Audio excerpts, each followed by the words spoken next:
Assalamualaikum warahmatullahi wabarakatuh. Saya Aisyah Kartika, NIM 331 dari Manajemen A2. Saya akan menjelaskan globalisasi dan digitalisasi ekonomi. Artian globalisasi ekonomi. Globalisasi ekonomi adalah berlangsungnya gerak arus barang, jasa, dan uang di dunia secara dinamis, sesuai dengan prinsip ekonomi, di mana berbagai hambatan pada arus tersebut mulai berkurang. Hambatan berupa proteksionisme perdagangan, larangan investasi, dan regulasi devisa. Gejala globalisasi. Yang pertama adalah globalisasi terjadi dalam kegiatan finansial, produksi investasi, dan perdagangan. Kedua adalah proses globalisasi meningkatkan kadar ketergantungan antar negara, menimbulkan proses menyatunya ekonomi dunia. Yang ketiga adalah gejala yang menonjol adalah terpisahnya kegiatan ekonomi primer dengan ekonomi industri. Faktor penyebab globalisasi. Terdapat banyak faktor penyebab globalisasi, yaitu pertama, komunikasi dan transportasi yang makin canggih. Yang kedua, lalu lintas devisa yang semakin bebas. Dan yang ketiga, ekonomi negara yang semakin terbuka.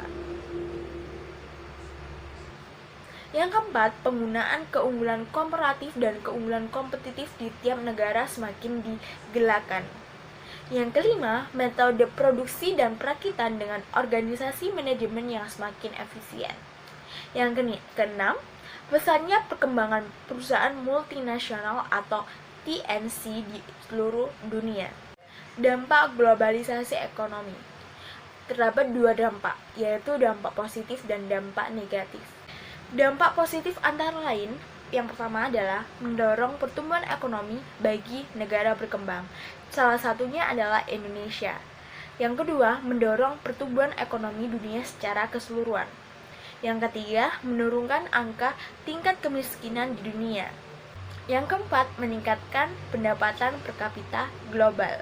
Yang kelima, dengan adanya globalisasi, harapannya semua negara lebih efisien untuk bersaing di pasar dunia.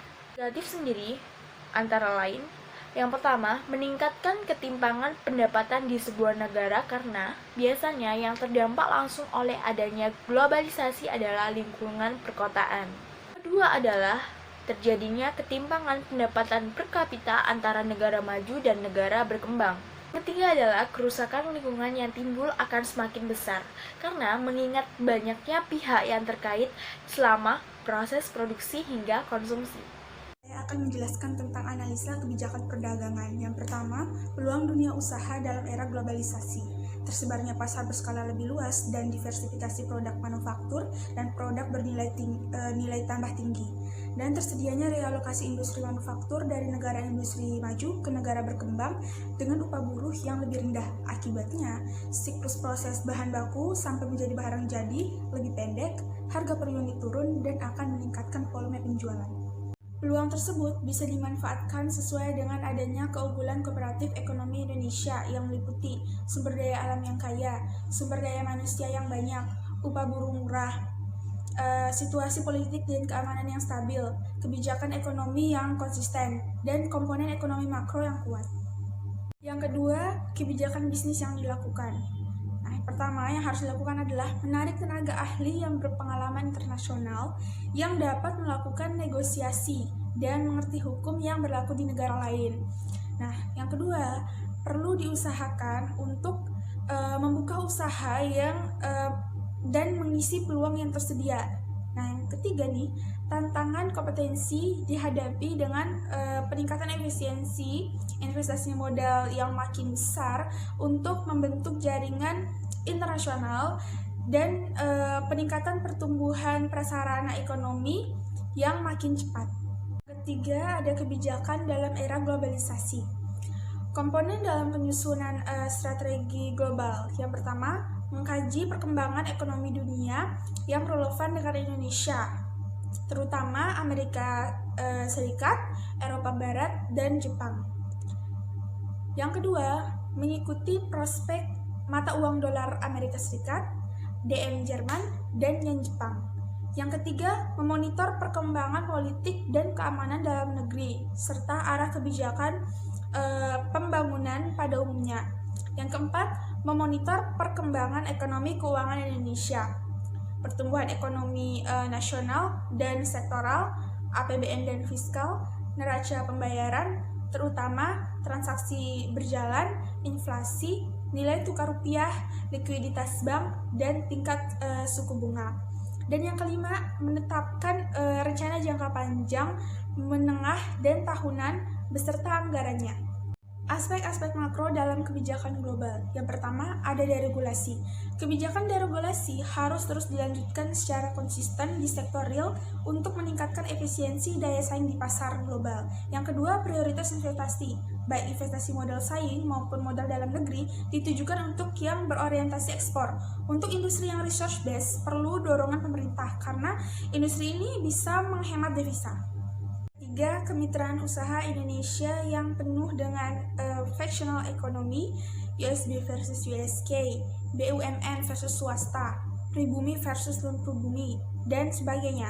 Semua harus dihilangkan dan diganti dengan kemitraan usaha, sebab dewasa ini tidak ada satu unit usaha yang independen, tetapi saling ketergantungan satu sama lain. Perlu adanya political will untuk mencegah praktek-praktek monopoli dan oligopoli oleh kelompok yang kuat. Yang keempat, perubahan orientasi bisnis. Perlu perubahan dan orientasi bisnis untuk memaksimalkan profit. Ke orientasi maksimalisasi pasar Indonesia harus memasuki pasar global untuk menguasai seluas-luasnya jaringan distribusinya. Yang kelima, kebijakan yang konduktif. Kebijakan yang dilakukan pemerintah itu hendaknya sesuai dengan realita di lapangan, sehingga tidak terjadi distorsi antara kebijakan yang diambil pemerintah dengan langkah yang diambil oleh pengusaha. Aspek-aspek mikro dalam kebijakan global. Yang pertama, sumber dana permodalan. Sumber dana permodalan mengefektifkan dan mendiversifikasikan sumber dana permodalan yang tersedia. Yang kedua, pilihan teknologi. Melakukan pilihan teknologi yang tepat dan pas dengan pilihan bidang usaha dilihat dari segi operasional maupun outputnya. Yang ketiga, sumber daya manusia. Meningkatkan profesionalisme sumber daya, baik mengenai manajemen skill maupun luasnya wawasan globalnya. Yang keempat, pilihan bidang usaha. Pilihan bidang usaha berpijak pada resource base, yaitu raw material yang tersedia pada sumber daya alam kita. Yang kelima, pooling of information. Perlu menghimpun informasi yang menyangkut bidang usaha yang digeluti, khususnya mengenai informasi harga dan permintaan pasar atas produk yang dihasilkan. Assalamualaikum warahmatullahi wabarakatuh. Perkenalkan, nama saya Krisna Danubrata dari kelas manajemen 2A NIM 439. Saya di sini akan menjelaskan tentang digitalisasi ekonomi dan manfaat digitalisasi ekonomi. Menurut Don Tapscott di tahun 1995, pengertian dari digitalisasi ekonomi adalah keadaan sosiopolitik dan sistem ekonomi yang mempunyai karakteristik sebagai sebuah ruang intelijen meliputi informasi, berbagai akses instrumen kapasitas, dan pemesanan informasi. Digitalisasi ekonomi ini terbukti telah membawa berbagai perubahan dengan digital ekonomi, setidaknya memberikan benefit dalam meraih efisiensi. Sudah selayaknya dijadikan alternatif solusi sebagai mesin pertumbuhan ekonomi baru. Next, ada 4 manfaat dari digitalisasi ekonomi. Yang pertama adalah financial benefit. Financial benefit ini berarti Indonesia dapat menjadi pasar terbesar di Asia Tenggara, sehingga memberikan keuntungan yang sangat besar bagi Indonesia.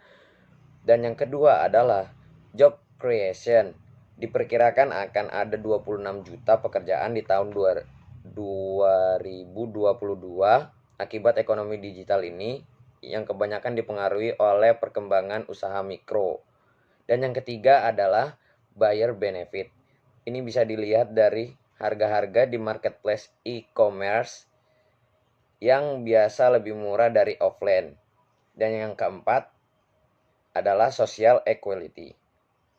Ekonomi digital telah berdampak terhadap kesetaraan gender, inklusi layanan keuangan, pemerataan pertumbuhan, dan masalah sosial lainnya. Baik, sekian dari saya. Terima kasih atas perhatian kalian. Assalamualaikum warahmatullahi wabarakatuh. Nama saya Anugrah Pratama, NIM 256. Di sini saya akan membahas prospek ekonomi digital di Indo.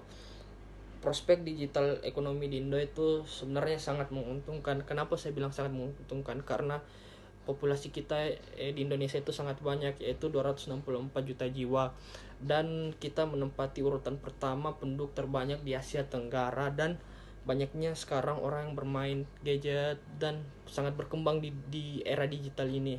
Lalu menurut yang saya baca 55% sekarang warga kita sekarang sudah tinggal di perkotaan. Lalu yang kedua itu untungnya itu sekarang industri kreatif sekarang sudah memulai menggandeng UKM-UKM kecil untuk saling berkolaborasi untuk menjadi hal yang baik, dan sekarang dia sudah mulai memulai UKM-UKM kecil ini mulai memasuki ranah-ranah digital dibantu oleh industri kreatif. Lalu tapi kita tidak bisa melupakan hanya untuk keuntungannya saja, kita harus mengingat ada sisi negatifnya dan tantangannya, yaitu tantangannya itu kita harus membuat suatu kebijakan yang